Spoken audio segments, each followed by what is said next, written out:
हे प्रिय भक्तों, तो आइए सुनते हैं शनिवार व्रत की बड़ी ही दुर्लभ कथा। जय श्री गणेश। हे प्रिय भक्तों, कथा सुनने से पहले हम सुनेंगे शनिश्चर की दी हुई पीड़ा कैसे दूर होती है, जिसका वर्णन महादेव जी ने नारद जी से किया है। जो भी शनिवार को सवेरे उठकर इस स्तोत्र का पाठ करता है तथा पाठ होते समय जो श्रद्धा पूर्वक इसे सुनता है, वह मनुष्य पाप से मुक्त होकर स्वर्ग लोक में प्रतिष्ठित होता है। नारद जी ने महादेव जी से पूछा, हे सूर्य श्रेष्ठ, शनिश्चर की दी हुई पीड़ा कैसे दूर होती है, यह मुझे बताइए। फिर महादेव जी बोले, हे देव ऋषि, सुनो, ये शनिश्चर देवताओं में प्रसिद्ध काल रूपी महान ग्रह है। इनके मस्तक पर जटा है, शरीर में बहुत से रोए हैं तथा ये दानवों को भय पहुंचाने वाले हैं। पूर्व काल की बात है, रघुवंश में दशरथ नाम के एक बहुत प्रसिद्ध राजा हुए थे। वे चक्रवर्ती सम्राट, महान वीर तथा 7 द्वीपों के स्वामी थे। उन दिनों ज्योतिषों ने यह जानकर कि शनिश्चर कृतिका के अंत में जा पहुंचे हैं, राजा को सूचित किया कि हे महाराज, इस समय शनि रोहिणी का भेदन करके आगे बढ़ेंगे। यह अत्यंत उग्र शाकट भेद नामक योग है, जो देवताओं तथा असुरों के लिए भी भयंकर है। इससे 12 वर्षों तक संसार में अत्यंत भयानक दुर्भिक्ष फैलेगा। हे प्रिय भक्तों, यह सुनकर राजा ने अपने मंत्रियों के साथ विचार किया और वशिष्ठ आदि ब्राह्मणों से पूछा कि हे द्विजवरों, बताइए, इस संकट को रोकने का यहाँ कौन सा उपाय है। वशिष्ठ जी बोले कि हे राजन, यह रोहिणी प्रजापति ब्रह्मा जी का नक्षत्र है। इसका भेद हो जाने पर प्रजा कैसे रह सकती है। ब्रह्मा और इंद्र आदि के लिए भी यह योग असाध्य है। महादेव जी आगे कहते हैं कि हे नारद, इस बात पर विचार करके राजा दशरथ ने मन में महान साहस का संग्रह किया और दिव्य अस्त्रों सहित दिव्य धनुष लेकर रथ पर आरूढ़ होकर बड़े ही वेग से नक्षत्र मंडल में गए। रोहिणी पृष्ठ सूर्य से 1.25 लाख योजन ऊपर है। वहां पहुंचकर राजा ने धनुष को कान तक खींचा और उस पर संहारास्त्र का संधान किया। वह अस्त्र देवता और असुरों के लिए भी भयंकर था। उसे देखकर शनि कुछ भयभीत होकर हंसते हुए बोले कि हे राजेंद्र, तुम्हारा महान पुरुषार्थ शत्रुओं को भय पहुंचाने वाला है। मेरी दृष्टि में आकर देवता, असुर, मनुष्य, सिद्ध, विद्याधर और नाग सब भस्म हो जाते हैं, किंतु तुम बच गए। इसीलिए हे महाराज, तुम्हारे तेज और पौरुष से मैं संतुष्ट हूँ। वर मांगो, तुम अपने मन से जो कुछ चाहोगे उसे मैं अवश्य ही दूंगा। फिर दशरथ ने कहा, शनिदेव, जब तक नदियां और समुद्र हैं, जब तक सूर्य और चंद्रमा सहित पृथ्वी कायम है, तब तक आप रोहिणी का भेदन करके आगे ना बढ़े और साथ ही कभी 12 वर्षों तक दुर्भिक्ष ना करें। शनि बोले, एवं अस्तु। हे प्रिय भक्तों, महादेव जी आगे कहते हैं कि हे नारद, ये दोनों वर पाकर राजा बड़े प्रसन्न हुए। उनके शरीर में रोमांच हो आया। वे रथ के ऊपर धनुष डालकर हाथ जोड़कर शनिदेव जी की इस प्रकार स्तुति करने लगे। इसे एकाग्रचित होकर सुनो। दशरथ बोले, जिनके शरीर का वर्ण कृष्ण, नील तथा भगवान शंकर के समान है, उन शनिदेव को नमस्कार है। जो जगत के लिए कालाग्नि एवं कृतांत रूप है, उन शनिश्चर को बारंबार नमस्कार है। जिनका शरीर कंकाल है तथा जिनकी दाढ़ी, मूंछ और जटा बढ़ी हुई है, उन शनिदेव को प्रणाम है। जिनके बड़े बड़े नेत्र, पीठ में सटा हुआ पेट और भयानक आकार है, उन शनिश्चर देव को नमस्कार है। जिनके शरीर का ढांचा फैला हुआ है, जिनके रोए बहुत मोटे हैं, जो लंबे चौड़े किंतु सूखे शरीर वाले हैं तथा जिनकी दाढ़ काल रूप है, उन शनिदेव को बारंबार प्रणाम है। हे शनि, आपके नेत्र खोखले के समान गहरे हैं। आपकी ओर देखना कठिन है। आप घोर, रौद्र, भीषण और विकराल हैं। आपको नमस्कार है। हे बलिमुख, आप सब कुछ भक्षण करने वाले हैं। आपको नमस्कार है। हे सूर्यनंदन, हे भास्कर पुत्र, अभय देने वाले हे देवता, आपको प्रणाम है। नीचे की ओर दृष्टि रखने वाले हे शनिदेव, आपको नमस्कार है। हे संवर्तक, आपको प्रणाम है। मंद गति से चलने वाले हे शनिश्चर, आपका प्रतीक तलवार के समान है। आपको पुनः पुनः प्रणाम है। आपने तपस्या से अपने देह को दग्ध कर दिया है। आप सदा योगाभ्यास में तत्पर, भूख से आतुर और अतृप्त रहते हैं। आपको सदा सर्वदा नमस्कार है। हे ज्ञान नेत्र, आपको प्रणाम है। कश्यप नंदन सूर्य के पुत्र हे शनिदेव, आपको नमस्कार है। आप संतुष्ट होने पर राज्य दे देते हैं और रुष्ट होने पर उसे तत्क्षण हर लेते हैं। देवता, असुर, मनुष्य, सिद्ध, विद्याधर और नाग, ये सब आपकी दृष्टि पड़ने पर समूल नष्ट हो जाते हैं। हे देव, मुझ पर प्रसन्न होइए। मैं वर पाने के योग्य हूँ और आपकी शरण में आया हूँ। हे प्रिय भक्तों, महादेव जी आगे कहते हैं कि हे नारद, राजा के इस प्रकार स्तुति करने पर ग्रहों के राजा महाबलवान सूर्यपुत्र शनिश्चर बोले, उत्तम व्रत के पालक हे राजेंद्र, तुम्हारी इस स्तुति से मैं संतुष्ट हूँ। रघुनंदन, तुम इच्छा अनुसार वर मांगो, मैं तुम्हें अवश्य दूंगा। फिर दशरथ बोले कि हे सूर्यनंदन, आज से आप देवता, असुर, मनुष्य, पशु, पक्षी तथा नाग, किसी भी प्राणी को पीड़ा ना दे। शनि ने कहा कि हे राजन, देवता, असुर, मनुष्य, सिद्ध, विद्याधर तथा राक्षस, इनमें से किसी की भी मृत्यु स्थान, जन्म स्थान अथवा चतुर्थ स्थान में मैं रहूं तो उसे मृत्यु का कष्ट दे सकता हूँ, किंतु जो श्रद्धा से युक्त, पवित्र और एकाग्रचित होकर मेरी लोहमयी सुंदर प्रतिमा का शमी पत्रों से पूजन करके तिल मिश्रित उड़द भात, लोहा, काली गौ या काला वृषभ ब्राह्मणों को दान करता है तथा विशेषतः मेरे दिन को इस स्तोत्र से मेरी पूजा करता है और पूजन के पश्चात भी हाथ जोड़कर मेरे स्तोत्र का जप करता है, उसे मैं कभी भी पीड़ा नहीं दूंगा। गोचर में, जन्म लगन में, दशाओं तथा अंतर दशाओं में ग्रह पीड़ा का निवारण करके मैं सदा उसकी रक्षा करूंगा। इसी विधान से सारा संसार पीड़ा से मुक्त हो सकता है। हे रघुनंदन, इस प्रकार मैंने युक्ति से तुम्हें वरदान दिया है। हे प्रिय भक्तों, महादेव जी कहते हैं कि हे नारद, वे तीनों वरदान पाकर उस समय राजा दशरथ ने अपने आप को कृतार्थ माना। वे शनिश्चर को नमस्कार करके उनकी आज्ञा लेकर रथ पर सवार होकर बड़े वेग से अपने स्थान को चले गए। उन्होंने कल्याण प्राप्त कर लिया था। हे प्रिय भक्तों, जो शनिवार को सवेरे उठकर इस स्तोत्र का पाठ करता है तथा पाठ होते समय जो श्रद्धा पूर्वक इसे सुनता है, वह मनुष्य पाप से मुक्त होकर स्वर्ग लोक में प्रतिष्ठित होता है। जय शनिदेव। तो आइए अब सुनते हैं कथा। एक समय की बात है। सूर्य, चंद्रमा, मंगल, बुध, बृहस्पति, शुक्र, शनि, राहु और केतु, इन सभी ग्रहों में आपस में झगड़ा हो गया कि हम सब में सबसे बड़ा कौन है। सब अपने आप को बड़ा कहते थे। जब आपस में कोई निश्चय ना हो सका तो सब के सब आपस में झगड़ते हुए इंद्र के पास जा पहुंचे और कहने लगे कि आप सब देवताओं के राजा हो, इसीलिए आप हमारा न्याय करके बताओ कि हम 9 ग्रहों में सबसे बड़ा कौन सा ग्रह है। राजा इंद्र इनका प्रश्न सुनकर घबरा गए और कहने लगे कि मुझ में तो यह सामर्थ्य है नहीं जो किसी को बड़ा या छोटा बतला सकूं।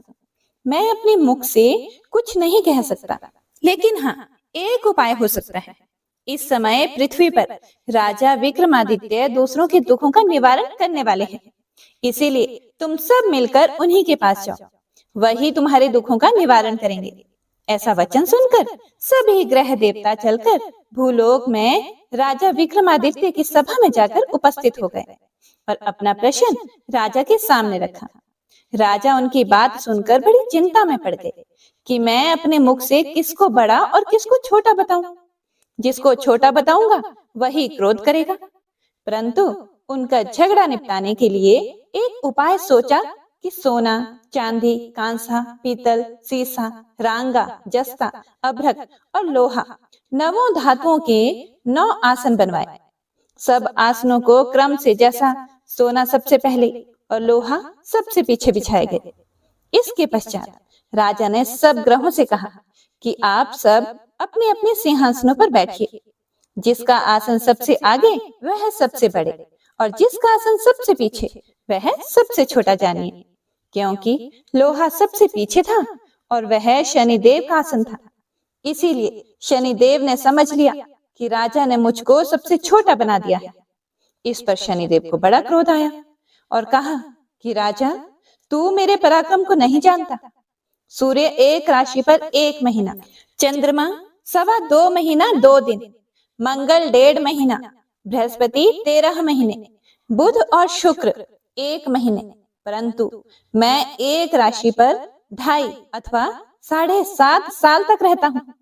बड़े बड़े देवताओं को भी मैंने भीषण दुख दिया है। हे राजन, सुनो, राम जी को 7.5 आई और वनवास हो गया, और रावण पर आई तो राम ने लक्ष्मण को सेना लेकर लंका पर चढ़ाई कर दी, रावण के कुल का नाश कर दिया। हे राजा, अब तुम सावधान रहना। राजा कहने लगा, जो कुछ भाग्य में होगा देखा जाएगा। उसके बाद अन्य ग्रह तो प्रसन्नता के साथ चले गए, परंतु शनिदेव बड़े क्रोध के साथ वहां से चले गए।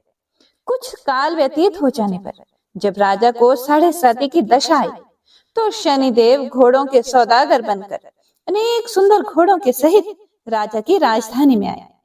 जब राजा ने सौदागर के आने की खबर सुनी तो अश्वपाल को अच्छे अच्छे घोड़े खरीदने की आज्ञा दी। अश्वपाल ऐसी अच्छी नस्ल के घोड़े देखकर और उनका मूल्य सुनकर चकित हो गया और तुरंत ही राजा को खबर दे दी। राजा उन घोड़ों को देखकर एक अच्छा सा घोड़ा चुनकर उसके ऊपर सवारी कर ली।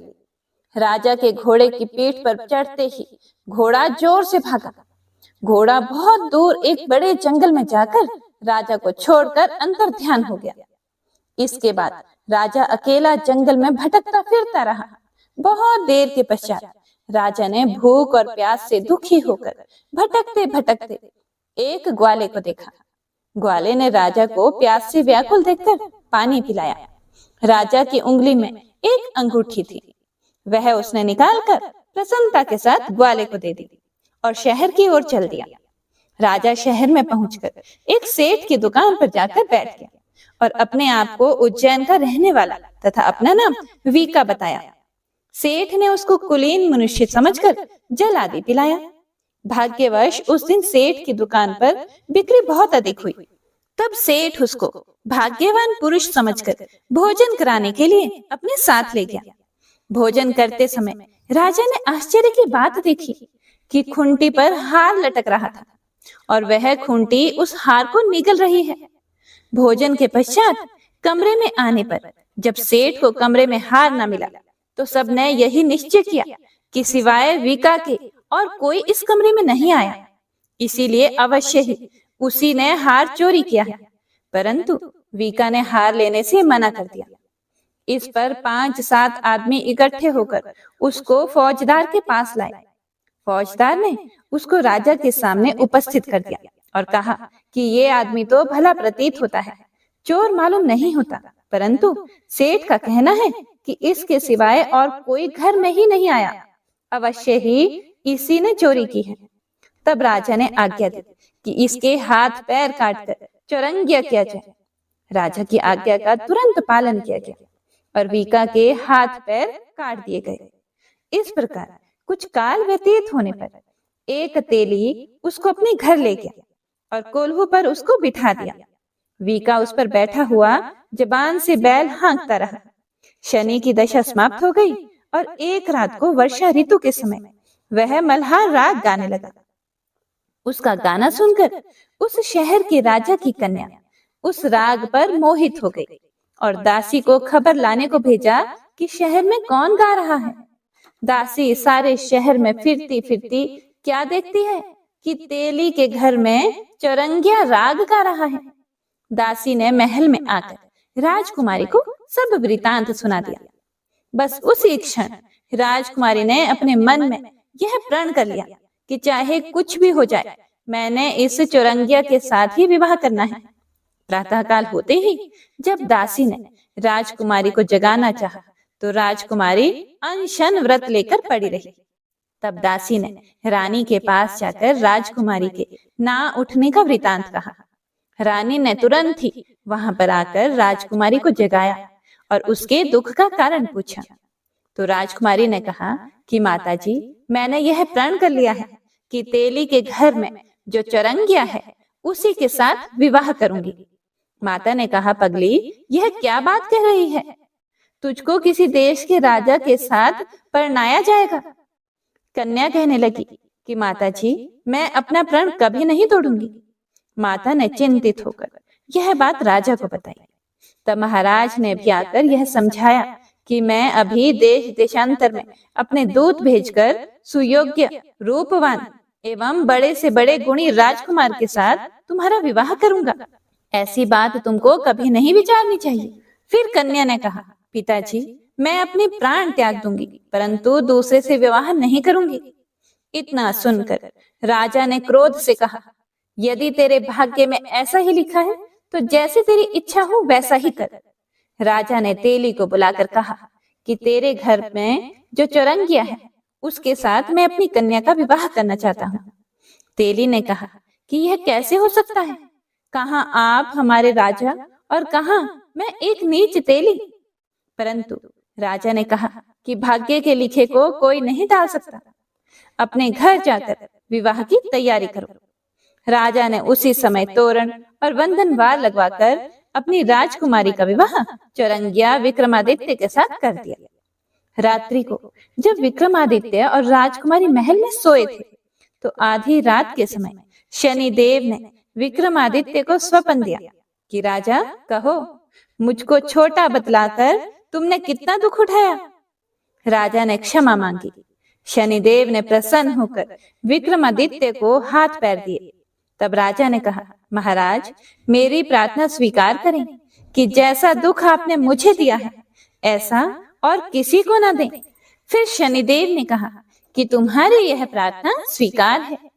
जो मनुष्य मेरी कथा सुनेगा या कहेगा उसको मेरी दशा में कभी किसी प्रकार का दुख नहीं होगा, और जो नित्य ही मेरा ध्यान करेगा या चींटियों को आटा डालेगा उसके सब मनोरथ पूर्ण होंगे। इतना कहकर शनिदेव अपने धाम को चले गए। राजकुमारी की आंख खुली और उसने राजा के हाथ पांव देखे तो आश्चर्य को प्राप्त हुई। उसको देखकर राजा ने अपना समस्त हाल कहा कि मैं उज्जैन का राजा विक्रमादित्य हूँ। यह बात सुनकर राजकुमारी बहुत प्रसन्न हुई। प्रातःकाल राजकुमारी से उसकी सखियों ने पूछा तो उसने अपने पति का समस्त वृतांत कह सुनाया। तब सब ने प्रसन्नता प्रकट की और कहा कि ईश्वर ने आपकी मनोकामना पूर्ण कर दी। जब सेठ ने यह बात सुनी तो वह विक्रमादित्य के पास आया और राजा विक्रमादित्य के पैरों पर गिरकर क्षमा मांगने लगा कि आप पर मैंने चोरी का झूठा दोष लगाया, अतः आप मुझको जो चाहे दंड दें। राजा ने कहा, मुझ पर शनिदेव का कोप था, इसी कारण यह सब दुख मुझको प्राप्त हुआ। इसमें तुम्हारा कोई भी दोष नहीं है। तुम अपने घर जाकर अपना कार्य करो। सेठ बोला कि मुझे तभी शांति होगी जब आप मेरे घर चलकर प्रीतिपूर्वक भोजन करोगे। राजा ने कहा कि जैसी आपकी मर्जी हो वैसा ही करें। सेठ ने अपने घर जाकर अनेक प्रकार के सुंदर भोजन बनवाए और राजा विक्रमादित्य को प्रीति भोज दिया। जिस समय राजा भोजन कर रहे थे, एक अत्यंत आश्चर्य की बात सबको दिखाई दी। जो खूंटी पहले हार निगल गई थी वह अब हार उगल रही है। जब भोजन समाप्त हो गया तो सेठ ने हाथ जोड़कर बहुत सी मोहरें राजा को भेंट की और कहा कि मेरे श्री कंवर नामक एक कन्या है, उसका पाणी ग्रहण आप करें। इसके बाद सेठ ने अपनी कन्या का विवाह राजा के साथ कर दिया और बहुत सा दान दहेज आदि दिया। इस प्रकार कुछ दिनों तक वहां निवास करने के पश्चात विक्रमादित्य ने शहर के राजा से कहा कि अब मेरी उज्जैन जाने की इच्छा है। फिर कुछ दिन के बाद विदा लेकर राजकुमारी मन भावनी सेठ की कन्या श्री कंवरी तथा दोनों जगह के दहेज में प्राप्त अनेक दास दासी, रथ और पालकियों सहित विक्रमादित्य उज्जैन की तरफ चले। जब शहर के निकट पहुंचे और पूर्ववासियों ने राजा के आने का संवाद सुना तो समस्त उज्जैन की प्रजा अगवानी के लिए आई। तब बड़ी प्रसन्नता से राजा अपने महल में पधारे। सारे शहर में बड़ा भारी महोत्सव मनाया गया और रात्रि को दीपमाला की गई। दूसरे दिन राजा ने शहर में यह सूचना कराई कि शनिश्चर देवता सब ग्रहों में सर्वोपरि हैं। मैंने इनको छोटा बतलाया, इसी से मुझको यह दुख प्राप्त हुआ। इस कारण सारे शहर में सदा शनिश्चर की पूजा और कथा होने लगी। राजा और प्रजा अनेक प्रकार के सुख भोगती रही। जो कोई शनिवार की इस कथा को पढ़ता या सुनता है, शनिदेव की कृपा से उसके सब दुख दूर हो जाते हैं। तो प्रेम से बोलिए शनिदेव महाराज की जय। हे प्रिय भक्तों, शनिदेव की दृष्टि क्रूर मानी गई है और उनकी चाल धीमी। क्या आप जानते हैं शनिदेव की चाल धीमी क्यों है? इसके पीछे एक बड़ी ही दिलचस्प कथा है और इस कथा से हमें यह भी पता चलेगा कि लोग शनि की दृष्टि से बचने के लिए पीपल के पेड़ में जल क्यों डालते हैं। पौराणिक कथा के अनुसार जब देवलोक पर वृतासुर ने कब्जा कर लिया था और वह देवताओं को प्रताड़ित करने लगा, तब देवराज इंद्र को अपने राज्य को बचाने के लिए वृतासुर का वध करना था। लेकिन इंद्र पहले से ही वृतासुर की शक्ति से परिचित थे, इसीलिए इंद्र ब्रह्मा जी के पास गए। तब उन्हें ब्रह्मा जी ने बताया कि पृथ्वी लोक पर रहने वाले महर्षि दधीचि की हड्डियों से वज्र बनाकर वृतासुर को मारा जा सकता है। यह सुनकर इंद्र महर्षि दधीचि के पास गए और देवराज इंद्र ने महर्षि दधीचि से अपनी हड्डियां दान करने की बात कही। हे प्रिय भक्तों, महर्षि दधीचि ने बिना किसी सवाल किए ही अपनी हड्डियां दान करने की बात पर राजी हो गए। उन्होंने समाधि मुद्रा में ध्यान लगाकर अपनी देह का त्याग कर दिया और महर्षि दधीचि ने अपनी हड्डियां इंद्र को राक्षस वृतासुर का वध करने के लिए दान कर दी थी। जब महर्षि दधीचि की पत्नी को यह पता चला कि उनके पति ने देवताओं की मदद के लिए अपने प्राण त्याग दिए हैं, तब वे उस दुख को सहन नहीं कर सकी और उन्होंने सती होने का निश्चय कर लिया। उन्होंने अपने पति के अंतिम संस्कार के साथ ही वहीं पास में ही स्थित एक विशाल पीपल वृक्ष के कोटर में अपने 3 वर्ष के बालक को रखकर वह खुद सती हो गई। पीपल के कोटर में रखा महर्षि दधीचि का वह बालक भूख प्यास से तड़प तड़प कर चिल्लाने लगा। जब उसे वहां कोई भी वस्तु नहीं मिली तो कोटर में गिरे हुए पीपल के गोदों अर्थात फल को खाकर बड़ा होने लगा। कालांतर में पीपल के पत्तों और फलों को खाकर बालक का जीवन सुरक्षित रहा। एक दिन संयोगवश देवऋषि नारद वहां से गुजर रहे थे। तब देवऋषि नारद जी ने उस बालक को उस कष्टप्रद स्थिति में देखा तो उससे उसका परिचय पूछा।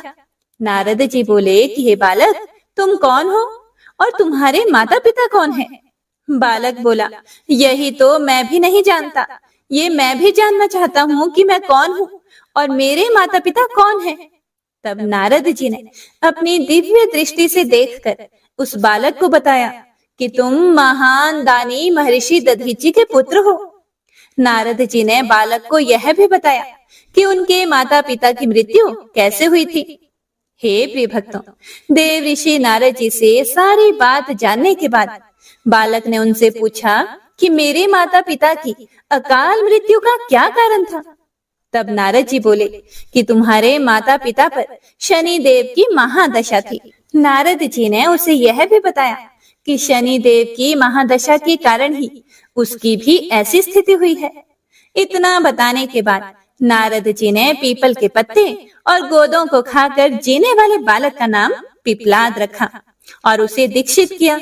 हे प्रिय भक्तों, नारद जी के जाने के बाद पिपलाद ने नारद जी के बताए अनुसार ब्रह्मा जी की घोर तपस्या की और उन्हें प्रसन्न किया। ब्रह्मा जी ने जब बालक पिपलाद से वरदान मांगने को कहा, तब पिपलाद ने अपनी दृष्टि मात्र से किसी को भी जला डालने की शक्ति मांगी।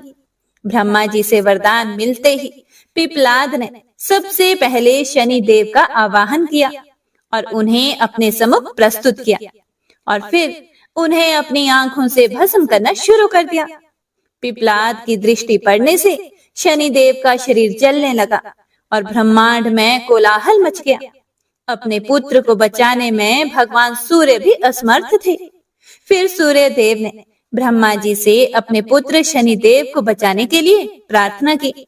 तब ब्रह्मा जी ने पिपलाद को शनि देव को छोड़ने के लिए कहा, लेकिन पिपलाद इसके लिए तैयार नहीं हुए। तब ब्रह्मा जी ने उन्हें एक के बदले 2 वर मांगने को कहा। तब पिपलाद ऋषि ने 2 वरदान मांगे। हे प्रिय भक्तों, पिपलाद ने पहला वरदान मांगा कि जन्म से 16 वर्ष तक किसी भी बालक की कुंडली में शनि का स्थान नहीं होगा, जिससे कि कोई और बालक मेरे जैसा अनाथ ना हो। और दूसरा वरदान यह मांगा कि मुझ अनाथ को शरण पीपल वृक्ष ने दी है, इसीलिए जो भी मनुष्य सूर्य उदय से पहले पीपल वृक्ष पर जल चढ़ाएगा, उस पर शनि की महादशा का असर नहीं होगा। ब्रह्मा जी ने तथास्तु कहकर उसे यह दोनों वरदान दे दिए। तब पिपलाद ने जलते हुए शनिदेव को अपने ब्रह्मदंड से उनके पैरों पर आघात करके उन्हें मुक्त कर दिया, जिससे शनिदेव के पैर क्षतिग्रस्त हो गए और वह पहले जैसे तेजी से चलने लायक नहीं रहे। इसीलिए उन्हें शनिश्चर कहा जाता है, अर्थात जो धीरे चलता है वही शनिश्चर है। आगे चलकर पिपलाद ने प्रश्न उपनिषद की रचना की, जो आज भी ज्ञान का बहुत बड़ा भंडार है। तो यह थी पिपलाद और शनिदेव की कथा। उम्मीद है आपको पसंद आई होगी। तो प्रेम से बोलिए शनिदेव महाराज की जय। हे प्रिय भक्तों, तो आइए अब सुनते हैं लप्सी और तप्सी की कहानी। यह एक पौराणिक लोक कथा है। इस कथा के अनुसार एक लप्सी था तथा एक तप्सी था। तप्सी सदैव भगवान की तपस्या में लीन रहता था और लप्सी रोजाना 1.25 सेर की लापसी बनाकर भगवान का भोग लगाकर खा लेता था। एक दिन वह दोनों लड़ने लगे। तप्सी बोला, मैं रोजाना भगवान की तपस्या करता हूँ, इसीलिए मैं बड़ा हूँ। तो लप्सी बोला कि मैं रोज भगवान को 1.25 सेर लापसी का भोग लगाता हूँ, इसीलिए मैं बड़ा हूँ। तभी देव मुनि और परम वैष्णव ब्रह्मा जी के मानस पुत्र और महाज्ञानी नारद जी वहां से गुजर रहे थे। उन्होंने लप्सी और तप्सी दोनों को लड़ते हुए देखकर उनसे पूछा कि तुम दोनों क्यों लड़ रहे हो। तब तप्सी ने खुद के बड़ा होने का कारण बताया और लप्सी ने अपने सर्वश्रेष्ठ होने का कारण बताया। उन दोनों की पूरी बात सुनकर महाचतुर भक्त शिरोमणि नारद जी बोले कि तुम दोनों का फैसला मैं कर दूंगा। दूसरे दिन लप्सी और तप्सी नहाकर अपनी रोज की भक्ति करने के लिए गए तो नारद जी ने छुपकर 1.25 करोड़ की एक अत्यंत बहुमूल्य रत्न जड़ित और दुर्लभ मणियों से बनी अंगूठी उन दोनों के सामने रख दी। हे प्रिय भक्तों, तप्सी की नजर जब अंगूठी पर पड़ी तो उसने चुपचाप अंगूठी उठाकर अपने नीचे दबा ली। लप्सी की नजर अंगूठी पर पड़ी, लेकिन उसने ध्यान ही नहीं दिया और भगवान को भोग लगाकर लापसी खाने लगा। इसके बाद नारद जी उन दोनों के सामने आए तो दोनों ने हे नारद जी से पूछा, हे मुनि श्रेष्ठ, अब आप अपना निर्णय बताइए कि हम में से कौन बड़ा है, किसकी भक्ति श्रेष्ठ है। तो नारद जी ने तप्सी से खड़ा होने को कहा। जब वह खड़ा हुआ तो उसके नीचे दबी अंगूठी उन्हें दिखाई पड़ी। नारद जी ने तप्सी से कहा कि तपस्या करने के बाद भी तुम्हारी चोरी करने की आदत नहीं गई, इसीलिए लप्सी बड़ा है और तुम्हें तुम्हारी तपस्या का कोई भी फल नहीं मिलेगा। हे प्रिय भक्तों, तब तप्सी बड़ा शर्मिंदा होकर नारद जी से माफी मांगने लगा। उसने नारद जी से पूछा कि मुझे मेरी तपस्या का फल कैसे मिलेगा। तब नारद जी ने उससे कहा कि यदि कोई गाय और कुत्ते की रोटी को नहीं बनाएगा, यदि कोई ब्राह्मण को भोजन करवाकर दक्षिणा नहीं देगा, तो उनके दान धर्म का फल, उन लोगों की पूजा का फल तुझे मिलेगा। यदि कोई सुहागिनी साड़ी के साथ ऊपरी अंगोछा का दान नहीं देगा, तो वह फल तुझे मिलेगा। यदि कोई दिए से दिया जलाए, तो वह फल भी तुझे मिलेगा। यदि कोई सारी कहानी सुने लेकिन तुम्हारी कहानी नहीं सुने, तो उसकी पूजा का फल भी तुझे मिलेगा। हे प्रिय भक्तों, उसी दिन से हर व्रत कथा कहानी के साथ लप्सी तप्सी की यह कहानी भी अवश्य सुनी और कही जाती है। जय जय शनि देव महाराज, जन के संकट हरने वाले। जय जय शनि देव महाराज, जन के संकट हरने वाले। तुम सूर्य पुत्र बलधारी, भय मानत दुनिया सारी। तुम सूर्य पुत्र बलधारी, भय मानत दुनिया सारी। साधत हो दुर्लभ काज, जय जय शनि देव महाराज, जन के संकट हरने वाले। तुम धर्मराज के भाई, जम क्रूरता पाई। तुम धर्मराज के भाई, जम क्रूरता पाई। घन गर्जन करता आवाज, जय जय शनि देव महाराज, जन के संकट हरने वाले। तुम नील देव बिकरारी, भैंसा पर करत सवारी। तुम नील देव बिकरारी, भैंसा पर करत सवारी। कर लो गदा रही साज, जय जय शनि देव महाराज, जन के संकट हरने वाले। तुम भूपति रंक बनाओ, निर्धन सिर छत्र धराओ। तुम भूपति रंक बनाओ, निर्धन सिर छत्र धराओ। समरथ हो करन मम काज, जय जय शनि देव महाराज, जन के संकट हरने वाले। राजा को राज मिटाओ, जिन भक्तों पीर दिवायो। राजा को राज मिटाओ, जिन भक्तों पीर दिवायो। जग में हो गई जय जयकार, जय जय शनि देव महाराज, जन के संकट हरने वाले। तुम हो स्वामी हम चरणन, सिर करत नमामि जी। तुम हो स्वामी हम चरणन, सिर करत नमामि जी। पूर्वो जन जन की ये आस, जय जय शनि देव महाराज, जन के संकट हरने वाले। यह पूजा देव तिहारी, करत दीन भाव ते थारी। यह पूजा देव तिहारी, करत दीन भाव ते थारी। अंगीकृत करो कृपालु जी, जय जय शनि देव महाराज, जन के संकट हरने वाले। प्रभु शुद्धि दृष्टि निहारो, क्षमिए अपराध हमारो। प्रभु शुद्धि दृष्टि निहारो, क्षमिए अपराध हमारो। है हाथ तिहारे लाज, जय जय शनि देव महाराज, जन के संकट हरने वाले। हम बहुत विपत्ति घबराए, शरणागति तुमरी आए। हम बहुत विपत्ति घबराए, शरणागति तुमरी आए। प्रभु सिद्ध करो सब काज, जय जय शनि देव महाराज, जन के संकट हरने वाले। यह विनय करे कर जोर के, भक्त सुनावे जी। यह विनय करे कर जोर के, भक्त सुनावे जी। तुम देवन के सिर ताज, जय जय शनि देव महाराज, जन के संकट हरने वाले। तुम सूर्य पुत्र बलधारी, भय मानत दुनिया सारी। तुम सूर्य पुत्र बलधारी, भय मानत दुनिया सारी। साधत हो दुर्लभ काज, जय जय शनि देव महाराज, जय जय शनि देव महाराज, जय जय शनि देव महाराज। प्रेम से बोले शनिदेव महाराज की जय।